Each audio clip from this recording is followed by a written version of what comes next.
Hello friends, எல்லாருக்கும் வணக்கம். இன்றைக்கி நம்ம ஆதி சமையல் யூடியூப் சேனலில் பூஜை பாத்திரங்கள் ஒரு வாரமானாலும் கருத்து போகாமல் அப்படியே இருக்கிறதுக்கான டிப்ஸ் இந்த வீடியோவில் சொல்லியிருக்கேன். ஸ்கிப் பண்ணாமல் ஃபுல்லாக பாருங்கள். அதுக்கு முன்னாடி எங்கள் யூடியூப் சேனலை ஃபஸ்ட் டைம் பார்க்குறீங்கன்னா சப்ஸ்கிரைப் பண்ணுங்கள், கூடவே பெல் பட்டனை கிளிக் பண்ணுங்கள்.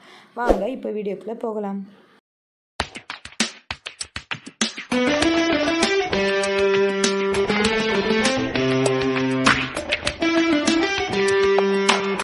தேய்க்க வேண்டிய எல்லா பூஜை பாத்திரங்களையும் எடுத்து வச்சுருக்கேன்.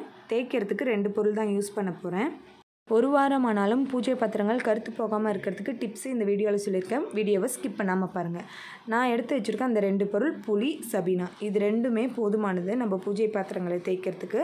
தேய்க்க வேண்டிய எல்லா பூஜை பாத்திரத்தையும் தண்ணியில் நனைச்சி எடுத்து வச்சுக்கோங்க. இந்த மாதிரி கொஞ்சமாக தண்ணி வச்சு அதில் புளியை நனைச்சி கூடவே அந்த சபீனாவை தொட்டு இந்த மாதிரி பாத்திரங்கள் எல்லாத்தையும் ரொம்ப ப்ரெஷர் கொடுக்கணுன்னு அவசியம் கிடையாது. ஜஸ்ட்டு நார்மலாக பாத்திரம் தேய்க்கிற மாதிரி ஒரு 2 தடவை தேய்ச்சிங்க அப்படின்னாலே போதும். சூப்பராக பளிச்சுன்னு ஆகிடும். இந்த மாதிரி எல்லா பாத்திரங்களையும் தேய்ச்சி ஒரு 5 நிமிஷம் நம்ம ஊற விடணும். அப்போ தான் உங்களுக்கு பாத்திரங்கள் இன்னும் கொஞ்சம் நல்லா பிரைட்டாக ஆகிறதுக்கு யூஸ்ஃபுல்லாக இருக்கும். நம்ம பூஜை பாத்திரங்கள் ஒரு வாரமானாலும் கருத்து போகாமல் இருக்கணும் அப்படின்னா அதுக்கு 3 டிப்ஸ் நம்ம ஃபாலோ பண்ணணும். அதில் ஃபஸ்ட்டு டிப் நம்ம கழுவக்கூடிய தண்ணீர். நம்ம பூஜை பாத்திரங்களை எப்பயும் உப்பு தண்ணியில் கழுவுனீங்க அப்படின்னா சீக்கிரமே கருத்து போயிடும். அது மாதிரி இல்லாமல் நீங்கள் ஃபஸ்ட்டு உப்பு தண்ணியில் கழுவிட்டு அதுக்கப்புறம் நார்மல் நல்ல தண்ணியில் கழுவுனீங்க அப்படின்னா நம்ம தேய்ச்சி வச்ச மாதிரியே அப்படியே இருக்கும். எல்லா பூஜை பாத்திரத்தையும் சபீனாவும் புளியும் போட்டு நல்லா தேய்ச்சிட்டேன். இது ஒரு 5 நிமிஷம் ஆனதுக்கப்புறம் நார்மலாக பாத்திரம் தேய்க்கக்கூடிய அந்த சோப்பு வச்சு ஒரு ஸ்க்ரப்பரில் லைட்டாக நீங்கள் பாத்திரம் தேய்க்கிற மாதிரி ப்ரெஷர் பண்ணால் போதும். ரொம்ப ப்ரெஷர் பண்ணி தேய்க்கணும்னு அவசியம் இல்லை. இது மாதிரி நீங்கள் தேய்ச்சிக்கலாம். நீங்கள் லிக்யூடு சோப்பு யூஸ் பண்ணிக்கலாம். அப்படி இல்லை அப்படின்னா சபீனாவே யூஸ் பண்ணி தேய்ச்சிக்கலாம். இது மாதிரி எல்லா பாத்திரத்தையும் நம்ம தேய்ச்சி எடுத்துப்போம். இது மாதிரி நீங்கள் தேய்ச்சாலே போதுமானது. உங்களுக்கு பூஜை பாத்திரங்கள்லாம் சூப்பராக பளிச்சுன்னு ஆகிடும்.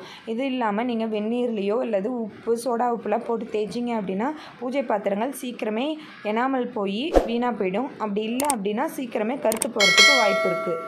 எல்லா பூஜை பாத்திரையும் நான் நல்லா தேய்ச்சி இந்த மாதிரி எங்கள் வீட்டில் உப்பு தண்ணி இல்லாதனால டைரெக்டாக பைப் தண்ணியிலே நான் கழுவி எடுத்துக்கிறேன்.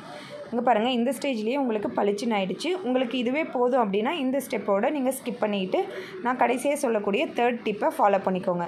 நான் இன்னும் கொஞ்சம் பளிச்சுன்னு ஆகணுன்றதுக்காக கொஞ்சோண்டு பீதாம்பரி பவுடரை ஒரு க்ளீன் காட்டன் கிளாத்தில் இந்த மாதிரி லைட்டாக தொட்டு ஒவ்வொரு பாத்திரத்துலேயும் ஈரப்பதம் இருக்கும்போதே இந்த மாதிரி நல்லா ஸ்க்ரப் பண்ணி விட்டுட்டு இன்னொரு க்ளீன் காட்டன் கிளாத்தில் நல்லா இந்த பீதாம்பரி பவுடரை தொடச்சி எடுத்துடணும். அப்படி இல்லை அப்படின்னா பீதாம்பரி அதில் ஒட்டி இருந்தது அப்படின்னா உங்களுக்கு பாத்திரங்கள் சீக்கிரமே கருத்து போக வாய்ப்பு இருக்குது. இது டிப் நம்பர் 2.